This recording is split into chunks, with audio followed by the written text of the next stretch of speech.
दोस्तों, तेरे बिन के नए सीजन की शुरुआत होती है एक खूबसूरत सुबह से। सूरज की नरम किरणें कमरे में फैल रही होती हैं और मीरब अपनी बेटी मीतसम को स्कूल भेजने की तैयारी कर रही होती है। नाजरीन, मीतसम खुशी से चेक रही होती है। मम्मा, आपको पता है आज मेरे स्कूल में डिबेट कंपटीशन है। मीरब मुस्कुराते हुए जवाब देती है, और मेरी बेटी से बेहतर कोई बहस कर सकता है, भला तुम ही जीतोगी। उसी लम्हे मुतसम कमरे में दाखिल होता है। सब ठीक है, वो प्यार से कहता है। फिर हंसते हुए मीतसम से बोलता है, बस एक बात का ख्याल रखना बेटा, अपनी माँ की तरह बहस में जिद मत करना।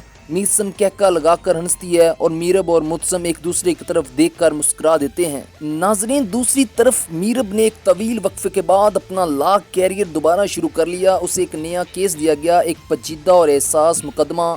कोर्ट के इस्तकबालिया पर चलते हुए अचानक उसका पाँव मुड़ जाता है। वो लड़खड़ाती है, मगर फौरन एक शख्स उससे सहारा देता है। जब वो चेहरा देखती है, हैरत से रुक जाती है। अरहम, जी हाँ, वही अरहम जिसके साथ वो यूनिवर्सिटी के दिनों में पढ़ती थी। दोनों अपने कैरियर और काम के हवाले से बातें करते हैं। इनके दरमियान दोस्ती की चमक तो है, मगर उससे बढ़कर कोई जज्बा नहीं, बस पुरानी यादें, इज्जत और एक खालिस रफाकत। यूं तेरे बिन सीजन का पहला एपिसोड खत्म होता है। एक तरफ मीरब और मुनसब की फैमिली लाइफ और दूसरी तरफ मीरब और अरहम की नई पेशा शुरुआत। नाजरीन, अगर आप दूसरा एपिसोड देखना चाहते हो तो कमेंट में जरूर बताएं। वीडियो को लाइक और चैनल को सब्सक्राइब करना ना भूलें।